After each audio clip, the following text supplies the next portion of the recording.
Poultry को देखने वाले मेरे मित्र डॉक्टर ओपी चौधरी जी, और वैसे भी मंत्रालय में हमारे में रिजर्वेशन तो महिलाओं का 33% प्रधानमंत्री जी ने अब किया, हमारे यहाँ 66% के करीब बोलिया, तो 2000 ही बच रहे हम। ज्यादा बच भी नहीं रहे।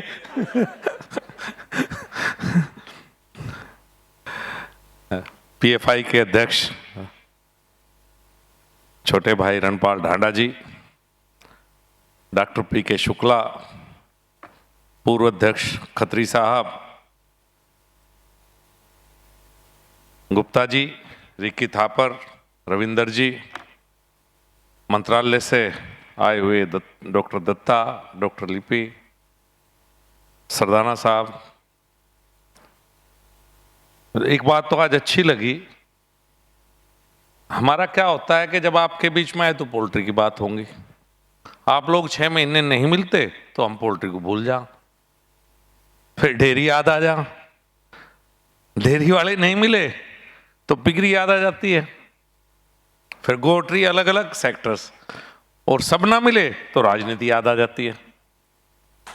तो बीच बीच में हम भूल जा, जब आप लोग मिलो, कोई नहीं बताते हो तो दिमाग में आना शुरू हो। मुझे सौरभ शेखर मिलता रहे, यो कभी कभी पोल्ट्री की कुछ बात मुझे सुना दे, समझा दे, कभी कभी सब ज्यादा यही मिलता है, मेरा जूनियर है।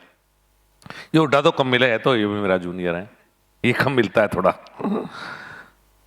लेकिन आज एक बात अच्छी लगी, जब मैं सोच रहा कि मैं बीच बीच में आप लोग आते रहे, कुछ काम बातों पे हमने शुरुआत उस समय फीड इंपोर्ट पर हुई थी, फिर वैक्सीन की बात थी, फिर इंटीग्रेशन के ऊपर पॉलिसी की बात थी।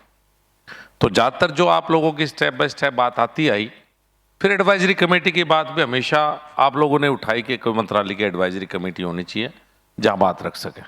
तो स्टेप बाय स्टेप इन 5 सालों में हमने ज़्यादातर मुद्दों पर काम करने का प्रयास किया, और किया भी। आज कुछ नए मुद्दे हैं, जो पहले मुद्दे थे मुझे लगता था करीब करीब हम सब पे काम कर चुके, और आज तो हमारे साथ है नहीं। ये सच बताऊं कि गिरिराज जी मेरे बड़े भाई अगर मेरे साथ ना होते तो शायद हम ये मुद्दे हल ना कर पाते, इतने कॉम्प्लिकेटेड मुद्दे थे, सच बताऊं। क्योंकि उन्होंने फ्री हैंड देकर रखा, मैं संजीव जो करना कर दे, ये बड़ा मुश्किल होता है। तो इसीलिए हम सब काम कर पाए, नहीं तो वैक्सीन वाले मामले में तो आईसीआर का इतना विरोध था, सारे सिस्टम का इतना विरोध था कि लग ही नहीं रहा था कि वो काम हम कर सकते हैं। टेक्निकल का फिर एक जबरदस्ती से करके वो काम हमने करने का प्रयास किया। आज कई मुद्दे, एक अच्छी बात तो क्या हुई कि डॉक्टर शुक्ला और महाजन जी, अरे तुम्हारे चौधरी साहब भी प्रोफेसर हो रहे, वैसे तो मुझे तो वैसा लगा, मैं डॉक्टर साहब ने मुझे पढ़ाया, डॉक्टर महाजन बैठे हैं, इनकी क्लास में मैं सो जाता था। आज मैंने ध्यान से सुनी बात, मैंने वाकई पिछले 1 घंटे से मैंने तीनों की बातें सुनी, तो मैं पहली बार शायद इतने ध्यान से, इंटरेस्टिंग तरीके से आप लोगों ने बात बताई। अच्छी बात यह है कि उसमें बोर नहीं होने दिया आप लोगों ने कि भाई टेक्निकल सा सेशन है, वो बातें आपने अपनी बात भी रखी और अच्छे तरीके से बात रखी। डॉक्टर साहब आप वाकई अच्छे टीचर हो, मेरा दुर्भाग्य मैं आपसे पढ़ नहीं पाया, नहीं तो शायद मैं साइंटिस्ट बन जाता, मुझे ऐसा लगे, पोल्ट्री साइंटिस्ट आप मुझे पढ़ाने वाले होते। डॉक्टर साहब तो मुझे बोर करते थे, इनकी बात मेरी समझ में ही नहीं आती, ज्यादा टेक्निकल होती थी बातें। तो कुछ मुद्दे आपकी तरफ से आज आए हैं नए, मुझे वाकई ठीक लगे। ढांडा साहब ने कहा कि भाई सब्सिडी हो स्मॉल फार्मर्स के इक्विपमेंट्स पे, अच्छी बात है, कोशिश करके कोई ना कोई हमारी नई स्कीम आवे जिसमें रखें। अभी चौधरी साहब ने मुझे बताया कि हमारी जो AHIDF था वो करीब 30,000 करोड़ का, उससे एक्सटेंशन मिल गया फंड को, और मुझे लगता है पोल्ट्री में काफ़ी उसका फीड प्लांट या उसमें, और उसमें कह रहे थे कि इस बार हमने जो हाईटेक फार्म है वो भी जोड़ दिए उसमें, जो बड़े फार्म है। लेकिन एक कमी रहेगी, वो कमी इसलिए रही कि मैं बाहर बहुत ज़्यादा रहता हूँ, मंत्रालय में थोड़ा कम बैठता हूँ, कि मैं अगर पहले मेरी बात हो जाती तो मैं इसमें छोटे फार्मरों को जरूर जुड़वाता, ये कमी रही। कोशिश करूँगा आगे जब दोबारा हो तो इसमें छोटे किसान को भी इंटरेस्ट सबवेंशन का फायदा मिले।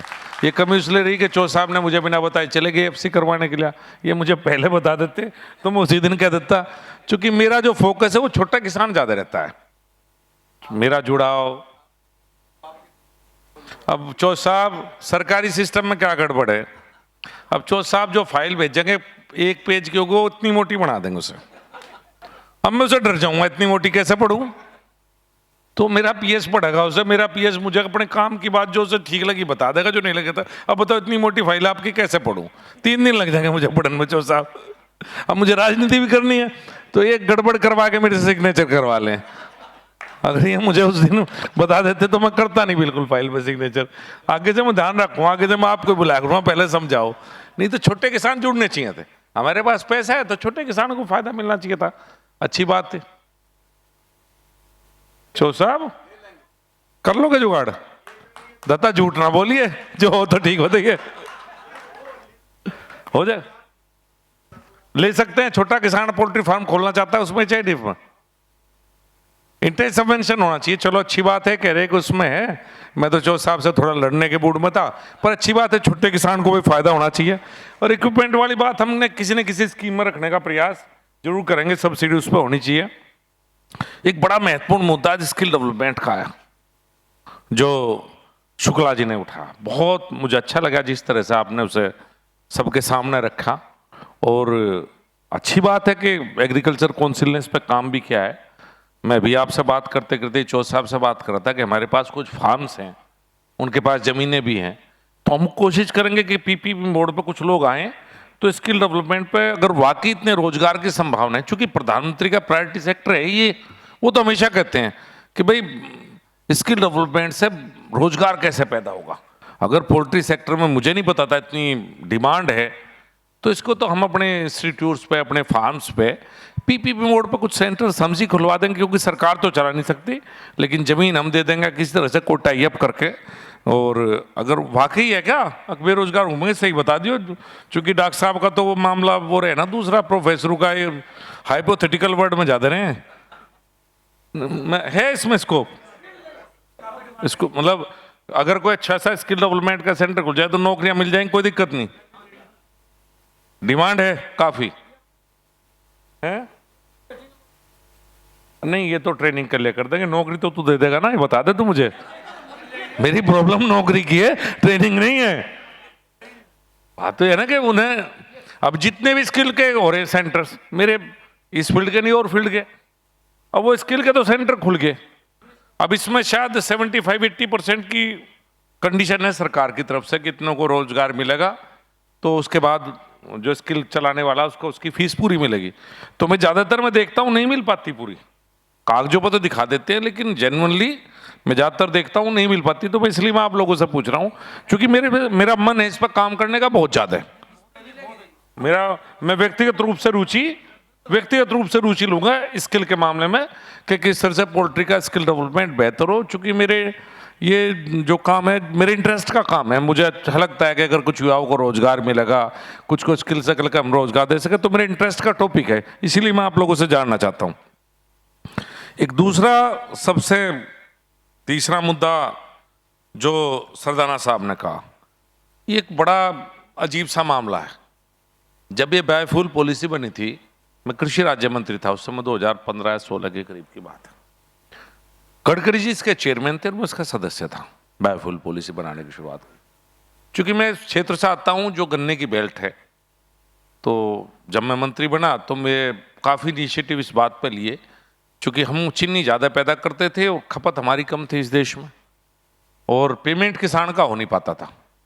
तो मेरा फोकस जब मैं मंत्री बना तो मैंने पता किया, भाई वाजपेयी जी की सरकार में इथेनॉल पॉलिसी हम लेकर आए थे, तो मैंने कहा कि कितना इथेनॉल पैदा होता है, तो मिक्सिंग है, तो मुझे बताया गया करीब 1 से 1.5% की मिक्सिंग मात्र इथेनॉल की है, और उस समय पे 10% की कंडीशन, पहले 5% था, फिर 10% कर दिया गया था। तो उसका सबसे बड़ा कारण मुझे पता लगा कि जो ये ऑयल की कंपनियां हैं, ये कंपनियां टेंडर से इथेनॉल खरीदती हैं, और एक नेक्सस था बहुत बड़ा सरकार के अंदर, जो प्राइवेट कंपनियां हैं अगर वो पेट्रोल इंपोर्ट करेंगी, प्रोसेस करेंगी, रिफाइनरी जितनी बड़ी लग रही है, अगर इथेनॉल की मिक्सिंग शुरू हो जाएगी 10%, तो 10% काम उनका कम हो जाएगा, और 10% का मतलब है वो लाखों करोड़ रुपए में। तो एक नेक्सस 10 साल तक चलता रहा, जिसने इथेनॉल पॉलिसी को जमीन पर नहीं आने दिया। जब 2014 में सरकार आई तो मैंने प्रधानमंत्री जी ने इस पर एक कमेटी बनाई, जिसमें मैं भी था, गडकरी जी भी थे, और उस समय हमने निर्णय लिया था कि हम इथेनॉल का रेट फिक्स करेंगे। जिससे टेंडर ना हो और मैंडेटरी होगा इथेनॉल लेना। अगर मैं देना चाहता हूं किसी भी ऑयल कंपनी को इथेनॉल लो तो वो लेंगे। तो उस समय फिर ये आया कि इथेनॉल पॉलिसी बायोफ्यूल पॉलिसीज पे बनाई जाए। और आपका दोषी मैं ही हूं सरदाना साहब। उस कमेटी का एकमात्र सदस्य मैं था जिसने कहा कि इथेनॉल को हम मक्का से, चावल से, सबसे बनाएंगे। उसका भी एक कारण था, सब मेरे अगेंस्ट थे। मेरे आज भी याद है, गडकरी जी थे उस मीटिंग में, रामविलास पासवान जी, मैं और 25-30 चौसा भर के भाई थे IAS अफसर, और 30 के 30 कहने लगे जी फूड सिक्योरिटी खतरा हो जाएगा देश की। और एक तरफ से 100% लोग इस पक्ष में थे कि नहीं, ये नहीं जुड़ना चाहिए। उसी साल की बात बताऊं, मक्के के रेट 11 रुपए थे। मैं बिहार से आया था कुछ दिन पहले, मक्का का रेट 11 रुपए थे। चूंकि हम जो 22 फसलों की MSP और एक फसल की FRP डिक्लेयर करते हैं, उनमें से मेजोरिटी भारत सरकार खरीद गेहूं की और चावल की करती, बाकी खरीद हम नहीं करते। हम स्टेट गवर्नमेंट के ऊपर छोड़ देते हैं। और स्टेट गवर्नमेंट भी कुछ एक दो स्टेट गवर्नमेंट तो खरीद कर लेती है, प्रतीकात्मक ज्यादातर खरीद नहीं करती। तो MSP किसान को नहीं मिल पाती थी इन फसलों में। और चूंकि मैं किसान हूं मूल रूप से, तो मेरे मन में ये सवाल हमेशा रहा कि भाई किसान को MSP तक जाना चाहिए, सरकार को ऐसा प्रबंध करना चाहिए। और मुझे उस समय यही रास्ता दिखाई दिया। आपके भी याद होगा, पोल्ट्री वाले मेरे से ज्यादा मक्का के बारे में जानते हो। 2014, 15, 16 मक्के की हालत क्या थी। तो उस समय बायोफ्यूल पॉलिसी में मैंने इसको डलवाया था, सबसे लड़का किला था। बहुत इस बात पर झगड़ा हुआ, मीटिंग पोस्टपोन हुई, लेकिन मैं मानना नहीं और मैंने इसे जुड़वाया। चूंकि मेरा मकसद ऐसा नहीं था कि मेरा मकसद उस समय यह था कि नहीं, किसान को जब तक नहीं मिलेगा तो क्या फायदा साहब उस बात का, अगर हम किसान को मिनिमम भी ना दे पाए। तो उसमें मैं आपकी बात से भी सहमत हूँ, लेकिन मैं उस बात से भी सहमत था कि शायद ये बायोफ्यूल पॉलिसी, ये इथेनॉल प्लांट जो लगने शुरू हुए, इससे रेट तो बढ़े, आपने खुद कहा रेट बढ़ गए। तो मेरा मकसद उनके आपके रेट बढ़वाना भी है और उनके रेट बढ़वाना भी है। दोनों जब ही मामला चलेगा, अगर आप अपना सोचते रहोगे तो नहीं चला। तो लेकिन मैं आपकी इस बात से सहमत हूँ पूरी तरह से कि हमें इस पे फीड एंड फॉडर पॉलिसी पे काम करने की आवश्यकता है। कोई ऐसा रास्ता नहीं, आपने अभी खुद ही कहा, आपने अपनी बात से अपनी बात ही कर दी कि गेहूं और चावल से ज्यादा बचत शायद मक्का में। लेकिन किसान वहां क्यों जाता है? क्योंकि मैं भी किसान हूं, मैं आपको बताऊं, मेरे यहाँ गन्ना क्यों बोता है किसान? हरियाणा और पंजाब का किसान चावल और गेहूं क्यों बोता है? एश्योर्ड परचेज है, हमें पहले से पता है कि मेरे उत्पाद को सरकार खरीदेगी। मेरा बॉन्ड है, मुझे पता है मेरे गन्ने को सरकार इतने मिलेगी, मुझे इतने रुपए मिलेंगे। गेहूं वाले को पता है कि 30 क्विंटल गेहूं होगा, 30 क्विंटल गेहूं ले जाकर मंडी में तोल दूंगा, चावल भी तोल दूंगा। लेकिन मक्का और ये चीजें नहीं तोल सकता वो। किसान सबसे कमजोर कड़ी है साहब, देश की सबसे कमजोर कड़ी है। मैं सच बताऊं आपको, यहां भी फार्मर बैठे हैं पोल्ट्री से जुड़े हुए, छोटे किसान भी हैं कुछ, वे इस बात को मेरी बेहतर समझते होंगे। उसे एश्योरेंस देना बहुत जरूरी है। उस पर मौसम की मार भी है, उसे और दिक्कतें भी हैं। अगर आप उसे एश्योरेंस दे सकें, हम तो कोशिश करेंगे ही कि फीड एंड फॉडर पॉलिसी में, मैं बल्कि जो साहब से डिस्कस कर लूंगा कि हमें कोई ऐसी कमेटी बनाए जो हमें इस पर एक बार गाइड करे, जिसमें प्राइवेट सेक्टर के लोग भी हों, साइंटिस्ट भी हों, अफसर भी हों, जो हमें बताए कि इस पर हम काम करने की शुरुआत करेंगे। उससे मैं नहीं कह रहा, लेकिन आप लोगों को भी आपस में ऐसा सोचना पड़ेगा कि ऐसा कौन, बीच में हम कॉन्ट्रैक्ट फार्मिंग लेकर आए थे, वो किस कारणों से नहीं हो पाया। लेकिन बिना उसके भी कि किसानों को, अगर आप मेरे यहाँ हो, फॉर एग्जाम्पल मेरे गाँव में आप आते हो और मेरा किसान कहता है भाई गन्ने में कितने रुपए बचते हैं एकड़ में, और मेरे गांव का किसान कहता है भाई 75,000 रुपये एकड़ बचते हैं, और आप उसके सामने कहते हो कि भाई नहीं चिंता मत करें, मैं तेरा सारा खरीद दूंगा और तुझे 75 की जगह 1 लाख रुपये एकड़ बचेगा, अगर आप उसे कन्विंस कर दोगे तो किसान बदल जाएगा। लेकिन उसे एश्योरेंस तो चाहिए, उसे चाहिए हाँ भाई ये ले लगा मेरा माल, ऐसा ना हो कि कल बुआ तो दिया किसान चेंज कर देगा। अब मैं आपको बताऊं, हमने फॉडर के ऊपर बहुत बात आती है। मैंने कई गांव में बात की अपने यहाँ कि चो साहब ने एक स्कीम भी बना रखी कि भाई इससे अपना साइलेज बनेगा। मेरी कुछ किसानों से बात हुई, हमारे यहाँ मक्का की 3 फसल हो सकती है पश्चिम उत्तर प्रदेश में। मेरी जब बात हुई तो पता लगा मक्का एक साल में हम 3 फसल मक्का की ले सकते हैं, चूंकि पानी है, अच्छा वातावरण है। लोगों ने कहा भाई पहले तय कर ले, 3 फसल कौन खरीदेगा, बो देंगे। अगर 2 रुपये एक्स्ट्रा किसान को मिलेंगे, अब बात यह है कि हम कैसे इंसेंटिव दें, मंत्रालय दे, भारत सरकार दे, प्रदेश सरकार दे, हमारा इंसेंटिव और आपका एश्योरेंस, कमी नहीं होगी देश में। अजीब बात तो यह है, अभी मैं डॉक्टर शुक्ला की उस बात से सहमत नहीं हूं कि भाई इतनी प्रोटीन अवेलेबल है, इतनी अवेलेबल नहीं है। ये बैठे हैं, ये तो 1 साल में पोल्ट्री को दुगना कर देंगे, खाने वाले होने चाहिए इस देश में, दिक्कत नहीं है। कर दोगे नहीं कर दोगे आप लोग, एक ही जगह 2 फार्म खुल जाएंगे, भाई खाने वाले तो चाहिए। ये देश इस समय पे जो हालात हैं, कुछ फसलों को अगर छोड़ दो तो इस समय तो हम ओवर प्रोडक्शन से जूझ रहे हैं। मैं आपको सच बता रहा हूं। क्या है कि मौसम की मार और जो बिचौलिए किसान को डिस्टर्ब करते हैं, नहीं तो किसान तो यहां इतना पैदा कर दे देश में, जो फसल आपको उसे एश्योरेंस मिल जा, लेकिन क्या है कि उसका फायदा उठाया जाता है। अभी पीछे से टमाटर 100 रुपए किलो, 15 दिन में टमाटर 1 रुपए किलो, मर गया कौन? किसान। तो ये कभी ये जो किसान के साथ अप एंड डाउन है, तो आप भी सोचो इस बात को कि आप इसमें, चूंकि आप एक ऑर्गेनाइज सेक्टर है, पीएफआई हो गया, बहुत बड़ा सेटअप है, आप लोग अच्छी अच्छी मीटिंग करते हो, आप लोग इकट्ठा एक दूसरे से डिस्कस करते हो, तो इन मीटिंग में आप ये डिस्कशन भी करो ना कि हम किसान को अपने साथ कैसे जोड़ें।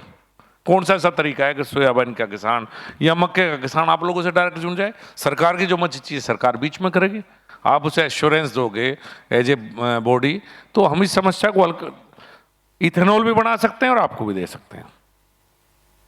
ये नहीं क्योंकि हम ये कहेंगे भाई आपको सस्ता देना इसलिए इथेनॉल ना बनाओ, वो तो संभव नहीं, क्योंकि ये उसका भी अधिकार है बेचारे का कि उसके पास भी चॉइस होनी चाहिए, आप या इथेनॉल। जब आप अकेले चॉइस थी तो 11 रुपये भी तो था ना, वो भी तो समस्या थी। तो दोनों नजरिया, दोनों तरफ से ही बात बनती है। एक तरफ से हाँ, एक मेरा बात आई थी छोटी सी, एक्सपोर्ट के ऊपर था कि क्या हम इसमें भी कोई कमेटी बनाएं, हम अपना एक्सपोर्ट कैसे बढ़ा पाए किसी भी तरह से, हम अपना एक्सपोर्ट, और ये कौन सा ऐसा तरीका हो जो आपकी फ्लक्चुएशंस आती है जिसमें छोटा किसान मर जाता है बेचारा, ऐसा क्या हो कि ये फ्लक्चुएशंस थोड़ी सी कम हो। ये मेरी तरफ से आपसे निवेदन है, क्योंकि आपकी जो बात आई उन पर तो मैं काम करूँगा।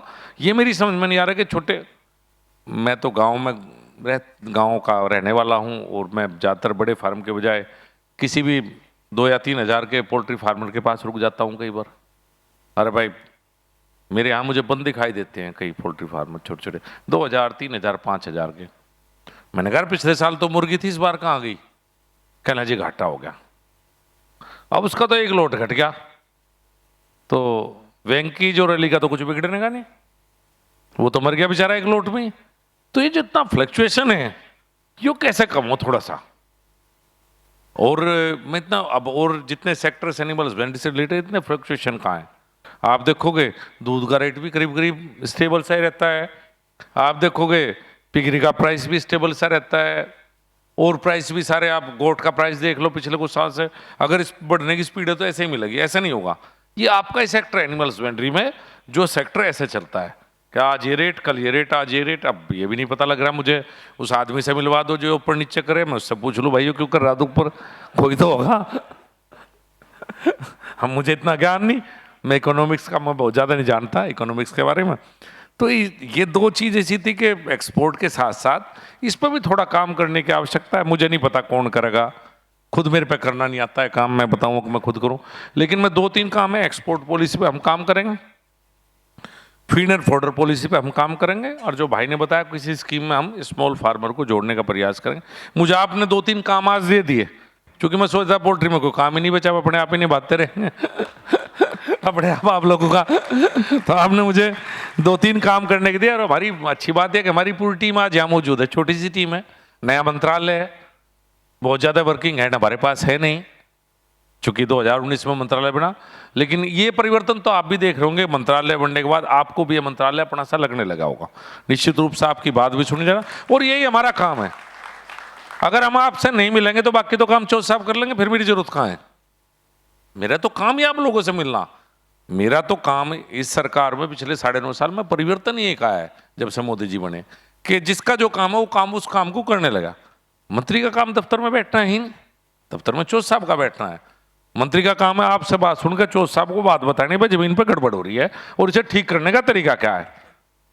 तो कम से कम अब ये हम इस काम में लग गए हैं और अब टीम हमारी बेहतर है मंत्रालय में, और ये है कि हम कुछ मदद कर सके कैसे भी। आप लोग अपने दम पे हो, ये सेक्टर कभी हमसे सब्सिडी नहीं मांगता, बहुत बड़ी बात है।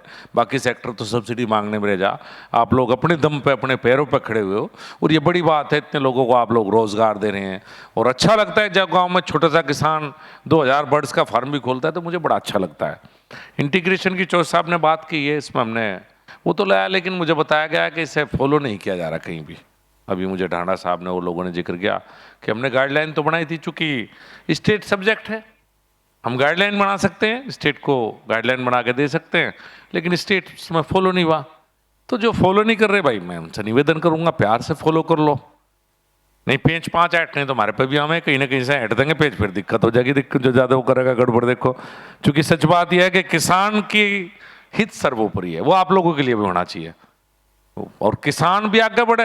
पैसा तो बाई प्रोडक्ट है साहब, इसकी तो कोई सीमा नहीं है कि कितना किसे कमाना है।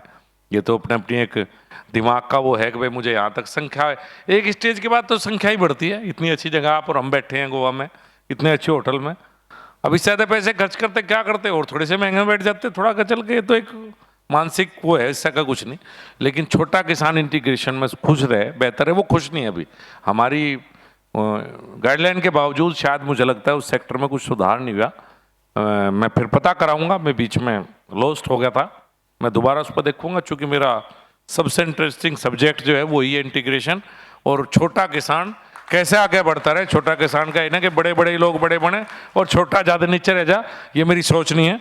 आप सब लोगों ने यहाँ बुलाया, और विशेष रूप से गोवा में बुलाया, ये मेरा पसंदीदा शहर है। मैं पहली बार 1991 में गोवा आया था, और 1991 के बाद 34 साल पहले, और शायद मैं हर साल किसी न किसी बहाने को, अगर ये कहीं और होती तो शायद मैं मिस भी कर देता।